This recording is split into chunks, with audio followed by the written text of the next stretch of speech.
Je pense que je vais rien apprendre à personne en disant que notre marche chrétienne est parsemée d'embûches. Si certains ont trébuché ou sont tombés, ont chuté, vous n'êtes pas le seul. Par honnêteté, je veux me joindre à vous. Ok? Peut-être que ce n'est pas le cas de tout le monde, mais par honnêteté, moi, je veux me joindre à vous. Il y a bien sûr les embûches que le diable nous donne, mais pas seulement. Il y a également le péché qui vient s'accrocher à nous et de manière régulière, il nous donne des rendez-vous. Le diable, il est le tentateur, mais nous avons toujours, bien aimé, la liberté de résister à la tentation ou la liberté de céder à la tentation. Et ce fut le cas de Joseph. Denis nous a parlé dernièrement de Joseph. Ce fut le cas de Joseph, lorsqu'il a eu les avances de la Madame Potiphar. Et Madame Potiphar devait être une belle femme. Ce n'était pas un potiron. Ça devait être vraiment, vraiment une belle femme. Mais Joseph avait la liberté de dire oui ou de dire non. Et nous sommes toujours face, bien aimés, à ces deux choix. Que tu aies 10 ans, 20 ans, 40 ans de conversion, ou qu'aujourd'hui même tu ne connaisses pas le Seigneur, tu es face à des choix, et quelle que soit la tentation, notre responsabilité, je dirais ma responsabilité, elle est pleine et entière devant Dieu quant au péché que nous commettons ou que nous pratiquons. Et nous allons lire maintenant dans l'épître de Jacques ce que l'apôtre nous dit au verset 1, chapitre 1, verset 13, que personne, lorsqu'il est tenté, ne dise « c'est Dieu qui me tente ». Car Dieu ne peut être tenté par le mal et il ne tente lui-même personne. Mais chacune est tenté quand il est attiré et amorcé par sa propre convoitise. Puis, la convoitise, lorsqu'elle a conçu, enfante le péché. Et regardez comme c'est grave. Et le péché étant consommé, la Bible nous dit, produit la mort. Bien-aimé, chacun est amorcé, ici la Bible nous dit, par sa propre convoitise. Nous ne pouvons pas constamment nous déculpabiliser sur la base de ce que les autres auraient fait. C'est de ma responsabilité. Nous avons une pleine et entière responsabilité. Et le péché est à traiter, je dirais, avec gravité. Pourquoi ? Que ce soit les pécheurs ou les chrétiens, ceux qui marchent avec Dieu, l'apôtre Jacques dit, le péché étant consommé, produit la mort. Le péché agit comme un poison. La Bible le traite, je dirais, de manière tellement importante, vous savez, que Dieu a donné son Fils pour traiter le péché. Pour nous dire, pour vous dire, pour qu'on puisse se dire, le péché est grave. Ce n'est pas quelque chose comme ça d'anodin. Le péché produit la mort éternelle, nous dit la Bible. Et si vous n'avez pas encore reçu Christ dans votre vie, peut-être vous qui êtes là pour les premières fois, ne partez pas dans cet état-là dans l'éternité. Ne partez pas sans Christ dans l'éternité. Vous serez séparés de manière éternelle avec Dieu. La Bible appelle cela la seconde mort. Il y a la première mort ici-bas sur terre lorsque tu meurs, mais la seconde mort, c'est lorsque tu es séparé pour l'éternité avec Dieu. C'est ce que la Bible appelle la seconde mort. Le péché ne produit pas seulement la mort dans l'éternité, il produit également la mort immédiate. Physiquement, le péché a produit la mort de certaines personnes. Des personnes qui ont abusé d'alcool. Ils sont morts à cause de cela. Mais pas que. Même, on peut abuser de très bonnes choses, regardez la nourriture, parfois. Vous savez, il dit, en France, il paraît qu'on creuse notre tombe avec la petite cuillère. On peut aussi abuser de bonnes choses et parfois rentrer dans des excès où, on peut même mourir. Combien, à cause du péché, même se sont suicidés ? Je ne dis pas que c'est le cas de tout le monde, que derrière c'était le péché, mais combien de gens se sont suicidés ? Le péché du non-respect de nos engagements, le péché de nos paroles, parfois excessives, dépasse notre pensée, parfois notre médisance, la jalousie, la calomnie, l'amertume. Le péché produit la mort dans des relations. Mais des relations, combien de personnes ne sont plus en communion avec leur famille, même au milieu de nous ? Combien de personnes ne parlent plus à leurs parents, à leurs frères, à leurs sœurs? Combien au milieu de nous? Combien, parfois, le péché a fait des séparations dans les couples? Parmi les enfants, bien aimés. L'être humain maintenant, qu'est-ce qu'il va faire l'être humain? Eh bien, l'être humain cherche à trouver des solutions au péché. La société dans laquelle nous vivons cherche des solutions au péché. Tous les laïcs, ceux qui ne croient pas en Dieu, sont aussi en train de lutter contre le péché. Mais eux, eh bien, ils ne l'appellent pas péché. Eux, ils vont dire, parce que si on commence à appeler péché, ça va. Le péché, c'est comme si on parle d'être coupable, de jugement. Et du coup, ici-bas sur terre, on n'aime pas trop ça, donc on ne va pas l'appeler péché. Alors, on va y mettre d'autres mots. On va dire que c'est de l'incivilité, c'est des crimes. Mais bien aimé, c'est du péché à l'origine. Le problème de notre société actuelle, et même passée, c'est qu'elle essaie d'amener les personnes à avoir quoi? Un bon comportement. Et on essaye d'avoir un bon comportement au travers de quoi? D'une multitude de lois diverses et variées. Je ne dis pas que ces lois sont mauvaises, mais on essaye de mettre des lois diverses et variées à travers des sanctions, à travers, je dirais, des amendes qu'on peut recevoir les uns les autres si on conduit trop vite, par exemple, à travers de menaces, à travers de gens qui sont emprisonnés. Donc, que fait la société? Elle essaye de réguler le comportement de chacun pour qu'en finalité, on puisse vivre en société les uns avec les autres. Ils ne font rien d'autre. C'est ça que la société essaye de faire. Ils essayent de faire une différence entre, on va dire, les bons péchés et les mauvais péchés. Mais bien aimé, il n'y a pas de bons et de mauvais péchés. Il y a le péché. Je vous donne un exemple. Si quelqu'un vient et vous agresse, vous frappe, vous pouvez porter plainte contre cette personne, d'accord? Et cette personne peut avoir une amende. Mais si cette même personne vient vous piquer votre mari ou votre femme, c'est exactement le même péché, mais on ne va pas appeler ça péché. On va appeler ça va être la liberté. Mais l'adultère fait bien plus mal qu'une gifle. Lorsqu'on vient vous piquer votre homme ou votre femme, eh bien l'adultère fait bien plus mal qu'une gifle ou qu'un coup. Mais on ne va pas appeler ça péché. Donc qu'est-ce qu'on fait? Eh bien c'est l'homme ne se comporte pas bien parce qu'il est bon. L'homme va devoir bien se comporter parce qu'il est contraint de bien se comporter. Autrement, attention, tu vas filer en tôle. Donc ils pourront essayer, bien aimés, de mettre des lois et des lois et des lois, et ça ne changera jamais le comportement, ils ne changeront jamais le cœur. Et on essaye de mettre des lois et des lois. Regardez, Dieu, dans sa grâce, avec un livre épais comme celui-ci, nous a donné la possibilité de pouvoir vivre en paix les uns les autres. Mais si je devais mettre les lois de la société, de notre société, ici entassées les unes sur les autres, on dépasserait largement le plafond. Encore plus court, vous prenez les 10 commandements, les 10 paroles. Si nous les mettions en pratique, nous pouvons vivre en paix, déjà avec nous-mêmes, mais aussi en société. Vous voyez, c'est très fin. Mais le problème, c'est que l'on ne veut pas écouter. On ne veut pas écouter Dieu. Et bien, si on ne veut pas écouter Dieu, on va écouter la loi des hommes. Mais la loi des hommes ne changera jamais ton cœur. Il ne changera jamais mon cœur. Pourquoi? Parce que Jérémie 17, 9 le dit, le cœur est méchant et il est tortueux par-dessus tout. Le cœur de l'homme, mon cœur, votre cœur, il est méchant et il est tortueux par-dessus tout. C'est ce que nous dit la parole de Dieu. Ok, ça c'est un constat qui n'est pas très glorieux, n'est-ce pas?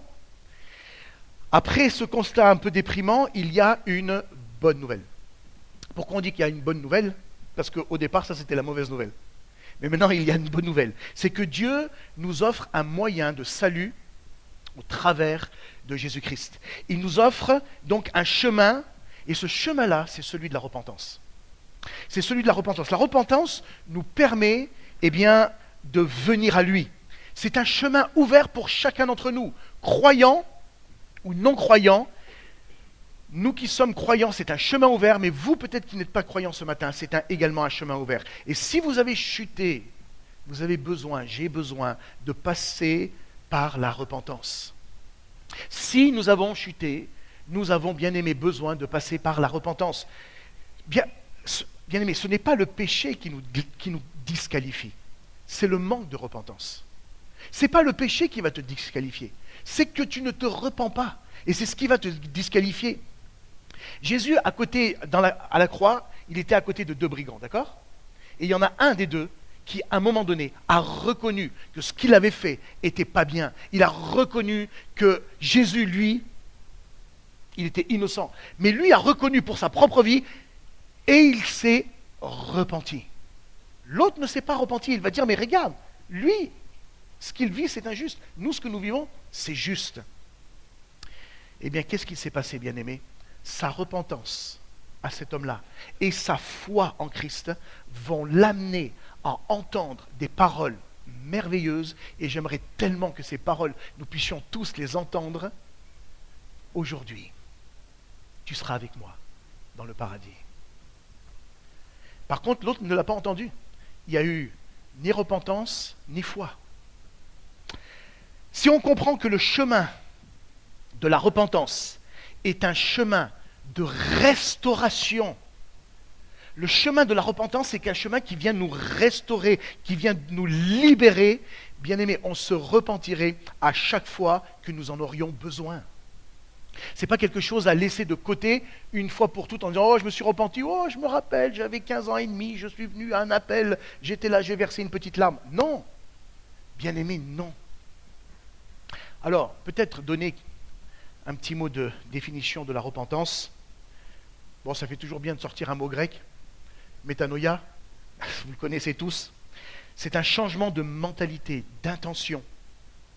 C'est la tristesse qu'on éprouve de ses péchés et la douleur d'avoir offensé Dieu. Métanoïa, changement de mentalité.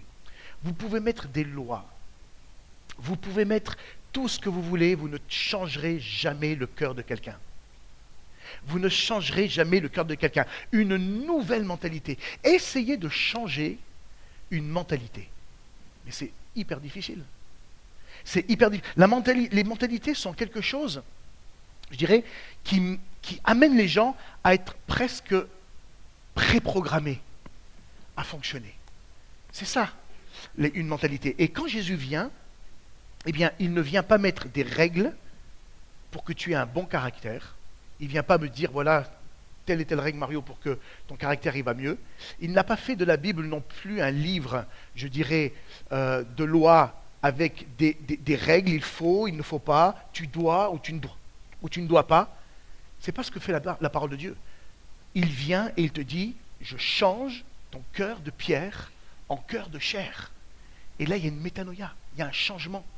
Il y a un changement clair et net. La repentance, bien aimé, est absolument nécessaire pour la marche de chacun d'entre nous. Et trop souvent, nous citons la foi comme une condition de salut.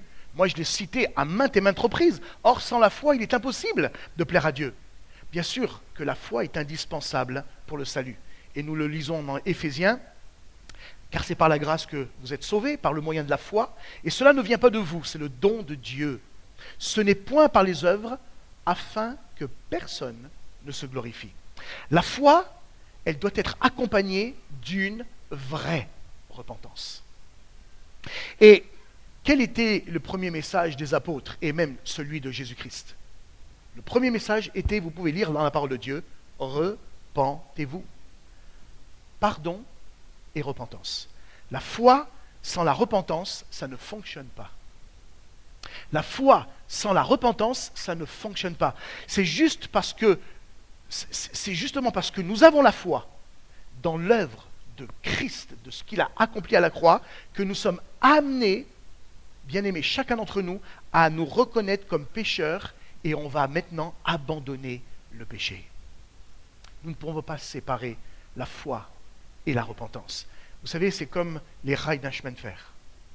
C'est exactement pareil. Si vous voulez que le train ne déraille pas, il faut la foi et la repentance. Et si vous n'avez pas les deux, je pense qu'il y a beaucoup de personnes qui déraillent parce qu'à un moment donné, il me semble qu'ils s'imaginent que la foi, à elle seule, pourrait suffire. Simplement, je vais invoquer la grâce de Dieu. Et on invoque la grâce, la grâce, la grâce. Bien-aimés, quand on fait ces choses-là, et qu'on continue à invoquer la grâce tout en péchant, on ne donne pas gloire à Dieu. On ne donne pas gloire à Dieu. On invoque la grâce, mais bien aimé, on déraille. Car foi et repentance vont de pair. Et regardez les deux versets que je vous affiche là maintenant, c'est Luc 13, 3. Si vous ne vous repentez pas, vous périrez tous également. Et le deuxième rail, comme quoi la foi elle est indispensable. Or, sans la foi, il est impossible de lui être agréable. Luc 13, Hébreux 11, deux rails qui nous permettent d'aller droit. Mais la foi nous conduit à reconnaître ce que nous sommes et à reconnaître, lui, ce qu'il a fait pour chacun d'entre nous. Oui, on est sauvé par grâce, ça c'est sûr, mais nous sommes appelés à nous repentir. Donc dans la repentance, je vais faire comme un peu un cercle comme ça, pour faire un peu un tout. C'est donner peut-être différentes étapes de la repentance par laquelle, bien aimés, nous devons passer. Et quand bien même, nous avons des années de conversion. La repentance n'est pas donnée simplement aux nouveaux qui viennent pour la première fois en disant voilà, tu te repens une bonne fois pour toutes, ça y est, ça c'est coché, on met de côté. Et je pense que c'est peut-être aussi à cause de ces certaines choses qu'on ne vit pas qu'il y a peut-être au milieu de nous parfois des luttes et des combats. Le premier point, on va dire, dans les différentes étapes, le point A, c'est avoir cette conviction de péché. Elle est le résultat de l'œuvre du Saint-Esprit. Ce n'est pas le résultat des hommes, c'est le résultat de l'œuvre du Saint-Esprit. Il le fait au travers de sa parole, parce que sa parole, elle est inspirée par l'Esprit de Dieu. Et en agissant en opposition à la parole de Dieu, nous allons à l'encontre de ce de quoi le Seigneur voudrait, le Saint-Esprit veut nous convaincre, si nous n'agissons pas selon la parole de Dieu. Lorsque volontairement je vis dans le péché, mais c'est volontairement, je donne des choses bateaux, que ce soit l'adultère, la fornication, le vol, bien, mais pas seulement. Nous ne tenons pas nos engagements, par exemple, aussi. Ça aussi, c'est un péché. Nous sommes capables de mentir, et parfois pour la bonne cause. Oui, mais j'ai menti, mais c'était quand même pour la bonne cause, donc ce n'est pas vraiment un mensonge. Capable de médire. Quand la jalousie vient et envahit nos cœurs, quand il y a de la rivalité, bien sûr, ce n'est pas des choses que nous vivons au milieu de nous, nous sommes en train de nous opposer à la parole de Dieu et donc au Saint-Esprit qui vient nous convaincre. Donc je suis en train de lui résister. Et c'est pour ça qu'il n'y a pas de conviction. Le Saint-Esprit convainc. Et quand il convainc de péché, qu'est-ce qui se passe ? C'est la tristesse même de l'Esprit qui vient se répandre sur nous. Ce n'est pas une tristesse humaine, c'est l'Esprit qui vient, et cet Esprit-là vient répandre cette tristesse. Et soudain, nous ressentons le cœur de Dieu. Nous ressentons le cœur de Dieu. On est plus sec comme des bouts de bois, mais on commence à ressentir le cœur de Dieu. Je sais qu'à un moment donné, j'ai offensé Dieu. Je le sais au fond de moi-même, j'ai offensé peut-être mon épouse, ou ma fille, ou un membre de ma famille. Je le sais parce que le Saint-Esprit vient me convaincre à l'intérieur. Et à ce moment-là, tu peux être accablé. Oui, tu peux être accablé, tu peux te repentir, tu demandes pardon, parce que tu réalises, tu mesures ce que tu as fait. Mais bien aimé, ça c'est l'œuvre du Saint-Esprit. Finet. Vous connaissez Finet ? Il disait « N'essayez pas d'adoucir la peine du pécheur. » N'essayez pas d'adoucir la peine du pécheur qui est dans l'angoisse. N'essayez pas de le consoler en disant « Mais ce n'est pas aussi grave que ça. » Laissez-le sous l'onction de l'Esprit parce que le péché est très grave. Et parfois, lorsqu'on voit des personnes un petit peu comme ça, on essaierait de vouloir les consoler, mais parfois, c'est le Saint-Esprit qui vient. Ce n'est pas les hommes, c'est le Saint-Esprit qui vient, et il vient nous convaincre de péché. Le péché nous anéantit et nous mènera en enfer. Et ça, il faut que l'Église s'en rappelle. Alors, on essaie d'adoucir les choses. Mais non. Il ne faut pas adoucir les choses. Finney Wesley disait la chose suivante, dans les réunions, lorsque l'Esprit était en train de convaincre les pécheurs tombaient à terre, pleuraient, hurlaient, tant ils regrettaient ce qu'ils avaient fait. À un moment donné, il faut laisser l'Esprit faire son travail pour que nous puissions tous parvenir à la repentance. La culpabilité nous détruit. La culpabilité me détruit, te détruit. Mais la conviction de l'Esprit t'amène à une angoisse profonde qui te laisse comme seul chemin Jésus. Et ça, ce n'est pas la culpabilité. C'est la repentance, bien-aimée, qui vient. Regardez ce que va dire Paul dans 2 Corinthiens 7. Il va parler de choses compliquées, mais regardez par quoi il commence. Je me réjouis. Je me réjouis. Vous voyez, on peut parler de choses dures, mais il se réjouit. Je me réjouis à cette heure, non pas de ce que vous avez été attristé, mais de ce que votre tristesse vous a porté à la repentance. Car vous avez été attristés selon Dieu, afin de ne recevoir de notre part aucun dommage. En effet, la tristesse selon Dieu produit une repentance à salut dont on ne se repent jamais, tandis que la tristesse du monde produit la mort. Cette culpabilité humaine que le monde produit en nous nous laisse sans aucune espérance, parce qu'elle te culpabilise, et la culpabilité va te faire manger la poussière. Elle te laisse sous un joug de condamnation, elle nous conduit à la mort. Mais quant à l'Esprit de Dieu, ça c'est autre chose. Nous n'avons plus qu'un désir maintenant. Quand l'Esprit de Dieu vient, nous n'avons plus qu'un seul chemin. Seigneur, c'est Jésus, pardonne le pécheur que je suis. Et là, il y a de l'espérance. Seigneur, fais-moi grâce. Et là, soudain, on a envie quelque part de déchirer nos cœurs. De déchirer nos cœurs.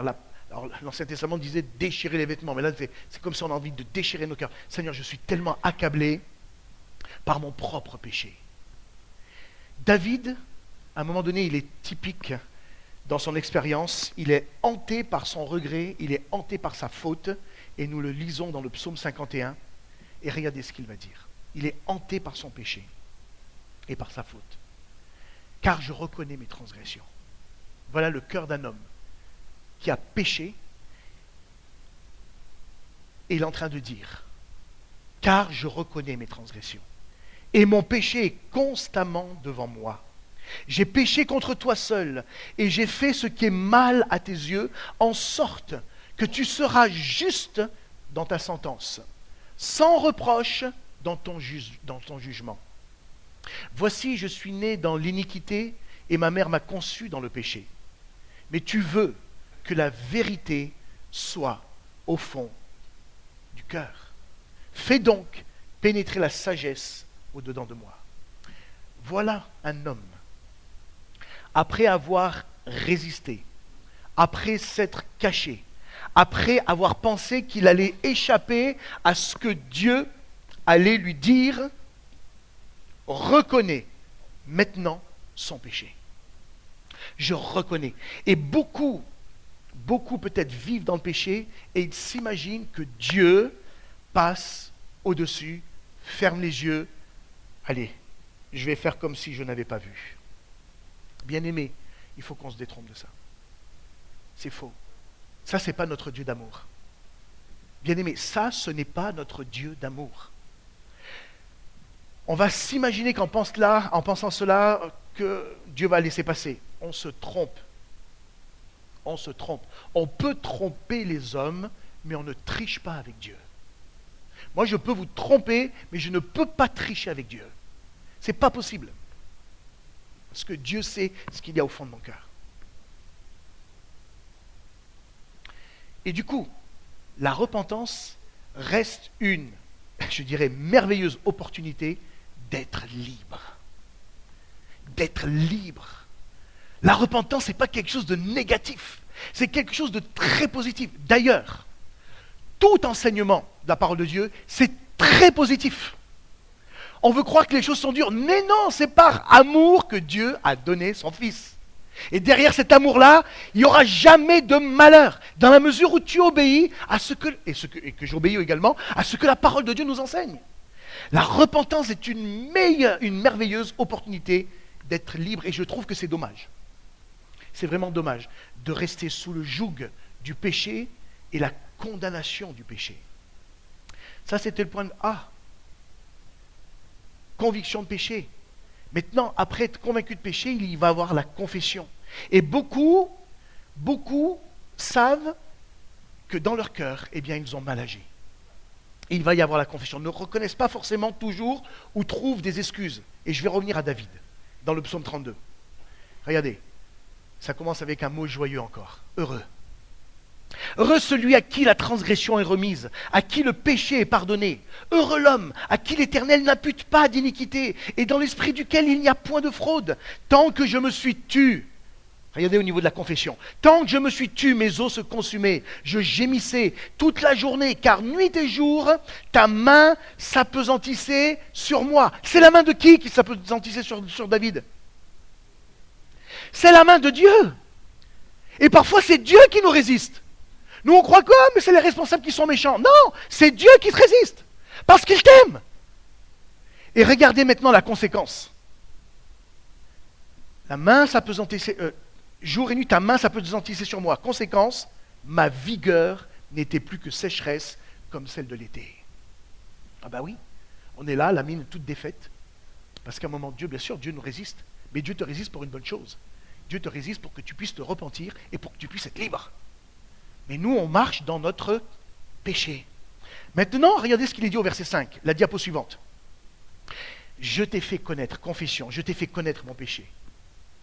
Je n'ai pas caché mon iniquité.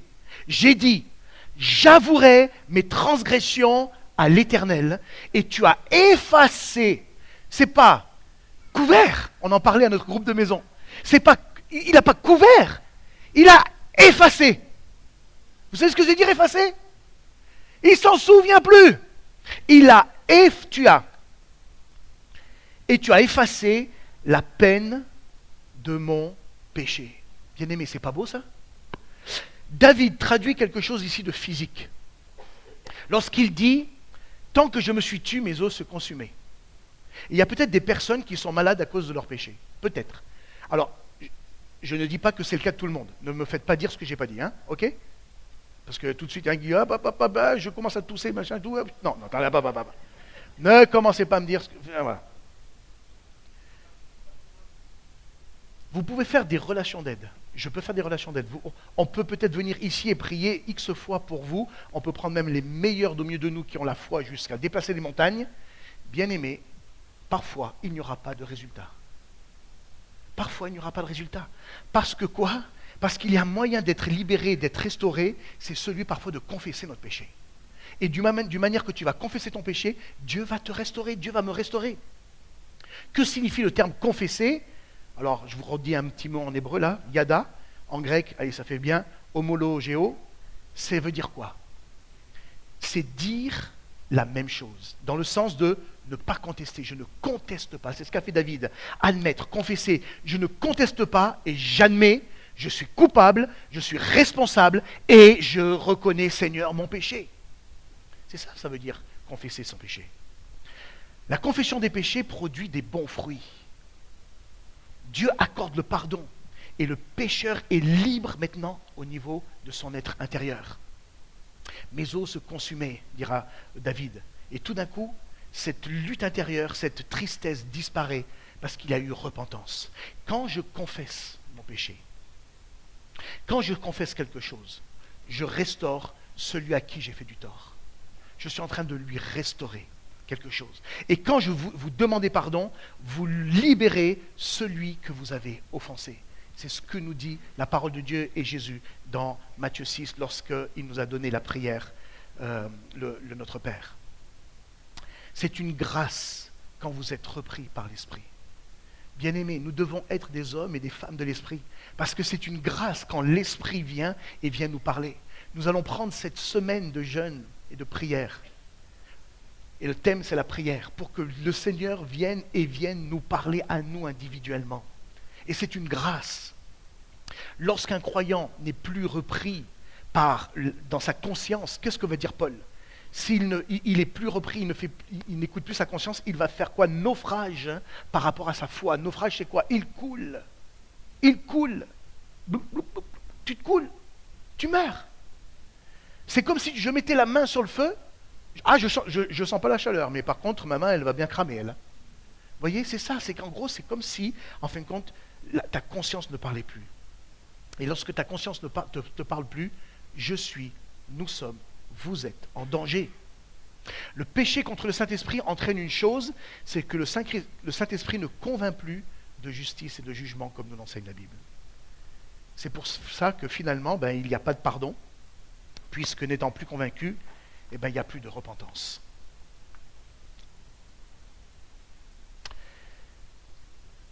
On peut confesser son péché à l'église. Si le pasteur que je suis a fait quelque chose qui entraîne l'église dans une situation, je dirais, compliquée, il est normal que je demande pardon à l'assemblée et que je me repente publiquement.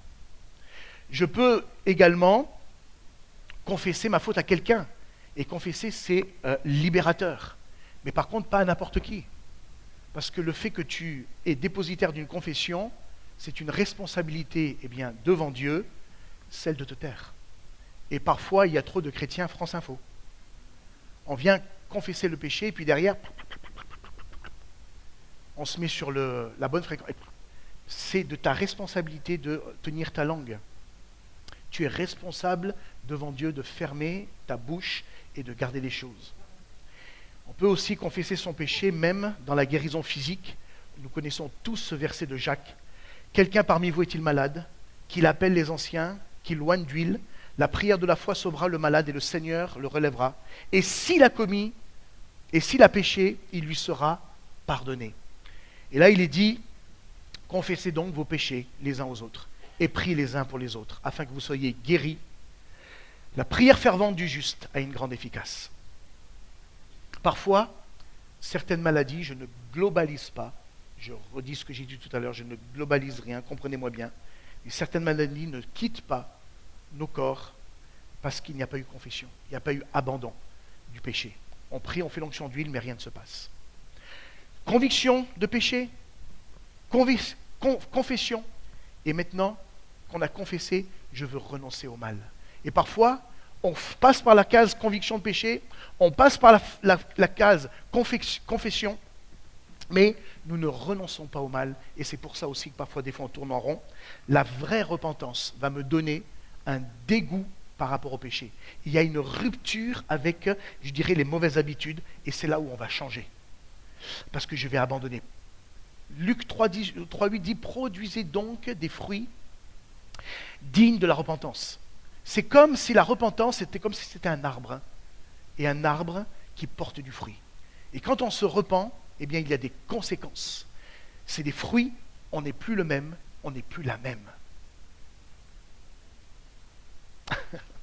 On n'est plus les mêmes. On ne devrait plus être les mêmes si réellement nous abandonnons vraiment le mal. On est transformé, la Bible va nous parler de métamorphose. Une métamorphose, c'est littéralement une chenille qui va devenir un papillon. Entre les deux, il n'y a rien en commun. Hein, parce qu'il y a eu une métamorphose. Et d'une personne infidèle, tu peux devenir une personne de vraiment fidèle. D'une personne qui a menti, qui a volé, tu peux devenir quelqu'un vraiment de meilleur. D'un Saul, Paul est devenu Paul. Il y a eu une métamorphose. On ne peut pas dire que je me suis repenti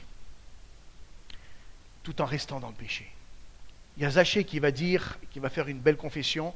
Si j'ai fait du tort de quelque chose à quelqu'un, je lui rends le quadruple. Vous voyez, il y a le fait aussi de restaurer les choses. La confession est importante, mais maintenant il faut pouvoir réparer. Si par exemple je prends Marc, Marc il est connu pour ça.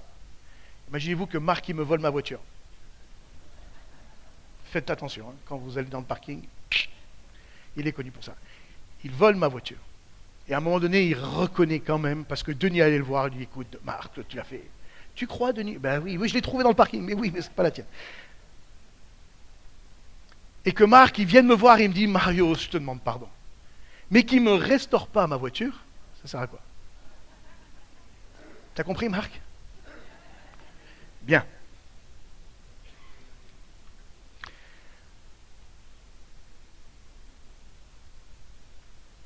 Est-ce que renoncer au mal signifie que je répare tout de suite et toutes mes fautes? Est-ce que le fait de renoncer au mal, je vais pouvoir réparer tout de suite et toutes mes fautes? Eh bien non.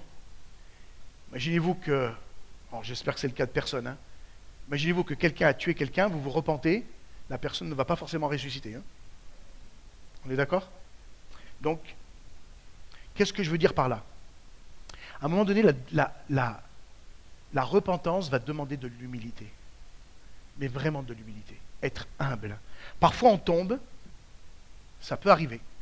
Dieu nous pardonne, il nous restaure, mais on ne peut pas reprendre la fonction qu'on avait avant. Parfois, dans la fonction que l'on peut avoir, une responsabilité qui, quand elle est entachée, eh bien, ne peut plus continuer. Et la repentance nous amène à dire, eh bien, c'est normal. Et être aussi humble par rapport à certaines choses. Regardez, vous prenez par exemple la première réaction du fils prodigue dans sa repentance. Qu'est-ce qu'il a dit? Je ne suis plus digne d'être appelé ton fils. Il n'est pas dit, ah mais papa, quand même, tu exagères. Bon, c'est pas si grave que ça. Non mais attends, c'est que la moitié des biens qui sont partis. Quand même, tu fais un effort. Non. Le fils a dit non, je ne suis plus digne d'être appelé ton fils. Après, c'est la liberté du père de restaurer ou pas, ou de restaurer dans un domaine. Mais la personne qui a péché, Seigneur, je ne suis plus digne d'être appelé ton fils. Nous ne pouvons pas toujours prétendre à reprendre des fonctions si nous n'avons pas été droits à un moment donné, à certains moments. Conviction de péché, je confesse, je restaure. Et le dernier point, c'est la complète soumission à Dieu. Et là, une fois que l'on s'est repenti, on ne fait plus ce que l'on veut. Seigneur, je te donne ma vie. Donner, c'est donner.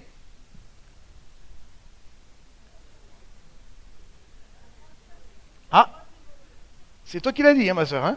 Ah, elle me dit non du coup. Comment? C'est pas vrai? Ce que tu as dit, c'est juste. Donner, c'est donner et reprendre, c'est voler. Une fois qu'on s'est repenti, on ne peut plus faire les mêmes choses. On ne fait plus ce que l'on veut, mais ce que le Seigneur veut. Et c'est chercher sa volonté, parce que sa volonté, elle est bonne, agréable et parfaite, et je ne veux plus retourner en arrière. Je ne veux plus retourner à mon vomi. Et regardez l'apôtre Paul, je l'ai cité tout à l'heure, l'apôtre Paul. Dieu vient et le visite sur le chemin de Damas, d'une chose mais fracassante. Il devient aveugle, Dieu lui parle, et la chose que Paul va dire à la fin, Seigneur, que veux-tu que je fasse? Avant, c'est moi qui donnais les ordres, je faisais ce que je voulais. Seigneur, maintenant, je me suis repenti. Là, je suis dans complète soumission à toi. Seigneur, tu veux que je fasse quoi? C'est pas marqué, pasteur, qu'est-ce que tu veux que je fasse? Seigneur, qu'est-ce que tu veux que je fasse? Un pécheur qui se repent va dire à un moment donné, Seigneur, qu'est-ce que tu veux que je fasse? Et il ne va pas commencer à médire, on va faire gna gna gna gna gna, me dire, Seigneur, je reconnais, qu'est-ce que tu veux que je fasse? Un pécheur qui se repent est capable de dire cela au niveau de l'humilité.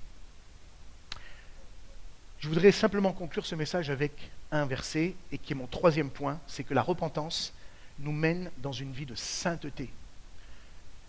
Et tant que nous serons ici-bas sur terre, on va tous avoir des progrès à faire. Et 1 Jean nous dit la chose suivante. Bien-aimés, nous sommes maintenant enfants de Dieu, et ce que nous serons n'a pas encore été manifesté. Mais nous savons que lorsque cela sera manifesté, nous serons semblables à lui, parce que nous le verrons tel qu'il est. Quiconque a cette espérance en lui se purifie comme lui-même est pur. La sainteté, le fait de la repentance va m'amener dans cette sainteté-là va me protéger maintenant. Lorsque j'étais jeune homme, j'ai commencé à témoigner autour de moi que j'étais chrétien. Eh bien, je peux vous dire une chose, ça a été des garde-fous, le fait que je dise à ma classe, qui était constituée de 95% de filles, de dire que j'étais chrétien. Et que je n'avais pas dit plus, juste que j'étais chrétien, et je leur avais dit comment les choses s'étaient passées. Je ne rentrerai pas dans les détails, j'ai déjà raconté certaines choses ici il y a quelque temps. Bien-aimé, lorsqu'il y a eu parfois des choses qui auraient pu me mettre dans des situations comprometteuses, le fait de m'être positionné, conviction de péché, confession, j'abandonne le mal, je restaure les choses, et maintenant ma vie est vécue pour toi, Seigneur, qu'est-ce que tu veux que je fasse? Ça m'a empêché de me salir avec les unes ou avec les autres. Dieu m'a gardé. Dieu m'a gardé. Dieu vous gardera. La sainteté va te protéger. Amen. Prions ensemble.